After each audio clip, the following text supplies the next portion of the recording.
የላቀው ጌታ ወደ ፍጥረታት ሁሉ የተመራ አንድ ጥያቄ አለ። ፈማ ظنكم برب العالمين በዓለማቱ ጌታ ላይ ያላችሁ ግምት ምንድነው? በእኔ ላይ ምን ታምናላችሁ? እንዴትስ ታዩኛላችሁ? ስለኔ ምን ታውቃላችሁ? ከዚህ ጥያቄ በርካታ ሌሎች ጥያቄዎች ይመነጫሉ። ወደ ጌታህ መንገድ በብልሃትና በመልካም ግሳጼ በለዘብታ ቃል ጥራ፣ በዚያችም እርሷ መልካም በሆነችው ዘዴ ተከራከራቸው። ጥበብ ቲዩብ። አላሁ ዐዘ ወጀል ሲጠይቅህ ደግሞ የግድ መመለስ አለብህ። ልክ ነኝ አይደል? ግን ለማን ነው የምትመልሰው? ለአላሁ ዐዘ ወጀል ነው የምትመልሰው። አላህ ያንተ ምላሽ አያስፈልገው። አላሁ ዐዘ ወጀል ስውር የሆኑ ነገሮችን ሁሉ አዋቂ ዓላሙል ጉዩብ ነው። ምስጢርንም ሆነ የተደበቀን ነገር ሁሉ ያውቃል። አላህ ሲጠይቅህ እሱን የፈለገው አንተ ራስህ ለራስህ እንድትመልስ ነው። በዓለማቱ ጌታ ላይ ያላችሁ ግምት ምንድነው? እስቲ ተመልከት። ለማታውቀው ሰው ልታዝብ ትችላለህ። መንገድ ላይ ለሚያልፍ ለማንኛውም ሰው ርህራሄ ልትሰጥ ትችላለህ። ግን ሳያስበው ለረገጠ ሰው አንድ የይቅርታ እይታ ብቻ ሲያሳየህ ይቅር ልትል ትችላለህ። ጠላትህ እንኳ በአንተ እጅ ስር ቢወድቅ ልታዝንለት ትችላለህ። ማንኛውንም ስሜት በቀላሉና ያለምንም ዋጋ ልትሰጥ ትችላለህ፣ ከእምነት ወይም ሲቃ በስተቀር። መንገድ ላይ ለሚያልፉ ሰዎች እምነትህን አትሰጥም። ለዚህ ማረጋገጫው መኪናህን በሩን ከፍተህ አትተውም። ለእንግዳ ሰዎች በመጀመሪያው መገናኘት ላይ ምስጢርህን ሁሉ አታወራላቸው። በብዙ ልምዶችና ፈተናዎች ውስጥ ላለፉ ሰዎች እንጂ እምነትህን ለብልጭታ አትሰጥም። ይህንን ካላደረክ ግን አንተ ትልቅ ችግር ውስጥ ነህ ማለት ነው። አላሁ ዐዘ ወጀል እምነትን ፈጥሮ በዚህ አጽናፈ ዓለም ውስጥ አስቀመጠው። በልቦችና በነፍሶች ውስጥ የተቆለፉ አደራዎች ያደረገው ብቃታቸውን በተጨባጭ ላሳዩና ለሚገባቸው ሰዎች እንጂ አይከፈቱም።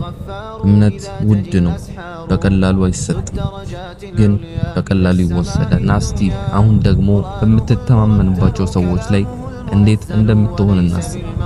አንድ ቀን በእኔ ላይ ክፉኛ ይጠቀምበታል ብለህ ሳትሰጋ ምስጢርህን ሁሉ ፊት ለፊት አውጥተህ የምትነግረው ጓደኛ ይኖርሃል። ለአንድ አፍታ እንኳ አደራ ልትከዳ ትችላለች ብለህ ሳታስብ ትተሃት የምትጓዝ፣ ወደ ስራ ወይም ወደ ሌላ ቦታ የምትሄድ፣ በእሷ ላይ ገንዘብህንና ክብርህን አደራ የምትጥልባት ሚስት ትኖራለች። ይህ እንግዲህ አንዱ የእምነት ደረጃ ነው። ከዚህ የበለጠ የላቀ የእምነት ደረጃ ልንገርህ። ሕፃን ልጁን አባቱ እያጫወተው ወደ ላይ ይወረውራል። ሕፃኑ ግን ይስቃል። ለምን? ምክንያቱም አባቱ ጥሎት እንደማይወድቅ ሙሉ በሙሉ ስለሚያውቅ ነው። የአውሮፕላን ተሳፋሪዎች ነፍሳቸውን በአብራሪው እጅ ላይ ባደራ ያስረክባሉ። በሽታው የጸናበት ታማሚ ለቀዶ ጥገና ሐኪሙ እጅ ስር በሰላም ይተኛል። ከባድ ቀዶ ጥገና እየተደረገለት የሐኪሙ ጣቶች ተሳስተው ሕይወቴን ሊቀጥፏት ይችላሉ ብሎ አይሰጋም። ይህ እንግዲህ የሰው ልጅ በሰው ልጅ ላይ የሚጥለው ፍጹም እምነት ነው። ለዚህም ነው ከዚህ ሁሉ በኋላ የአላህ ሱብሓነሁ ወተዓላ ጥያቄ አስቀድሞ የመጣው። በዓለማቱ ጌታ ላይ ያላችሁ ግምት ምንድነው? ለፍጡራን ያላችሁ እምነት ይህ ከሆነ በዓለማቱ ጌታ ላይ ያላችሁ ግምት ምንድነው? አላህ ለዚህ እምነት ይበልጥ የተገባና ተገቢ መሆኑን ከኔ ጋር አትስማማምን? አንተ እምነትህን ስህተት፣ መጥፋትና መዘንጋት ለሚገጥማቸው በማንኛውም ጊዜ ሊቀያየሩ በሚችሉ ፍጡራን ላይ ጣልክ። ነገር ግን ፈጽሞ በማይቀያየረውና ስህተት በማያውቀው ፈጣሪ ላይ አልጣልከውም። በህይወትህ አንድን ነገር አጥብቀህ ተመኝተህ በአንተና በነገሩ መካከል መንገዶች ሁሉ ተቆራርጠው ከዚያም አላህን አዘወጀል ለምነው የዱንያን ህግጋት ሁሉ ጥሶ ያሳካልህ ስንት ጊዜ ነው? ስንት ጊዜ ታመህ ፈወሰ? ስንት ጊዜ ደከመህ አሳረፈ? ስንት ጊዜ ፈራህ አረጋጋ? ስንት ጊዜ አላህ ከአንተ ጋር ነበር?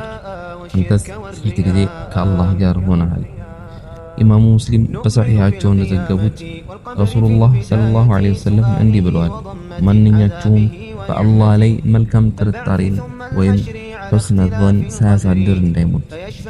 ሙሳ ዐለይሂ ሰላም በአንድ አስደናቂ ሁኔታ ውስጥ የነበረበትን ታሪክ እንመልከት። እስቲ ከኔ ጋር አስቡ። ሙሳ ከፊርዓውን ጭካኔና ጥፋት ሸሽቶ ከእርሱ ጋር ካመኑት ጋር አብሮ ተጓዘ። ባህሩ ጋር ደረሱ። ጠላት ከበስተጀርባቸው ነው። የዓለም ህግጋት ሁሉ እነሱ መጥፋታቸውን ይናገራሉ። የሙሳ ባልደረቦች እኛ በእርግጥ ተደረሰብን ወይም ጠፋን አሉ። ይህ በውድመታቸው ላይ የነበራቸው ፍጹም እርግጠኝነት ነበር። ሙድረኩን ወይም ተደረሰብን የምትለው ቃል ማረጋገጫ በሆነችው ላም ተቀድማለች። ይህም ማለት መዳን ፈጽሞ እንደማይቻል ያላቸውን ፍጹምነት ያሳያል። የሙሳ ምላሽ ግን ምን ነበር? ፈጽሞ አይደርሱብንም፣ ጌታዬ በእርግጥ ከኔ ጋር ነው ይመራኛል አለ።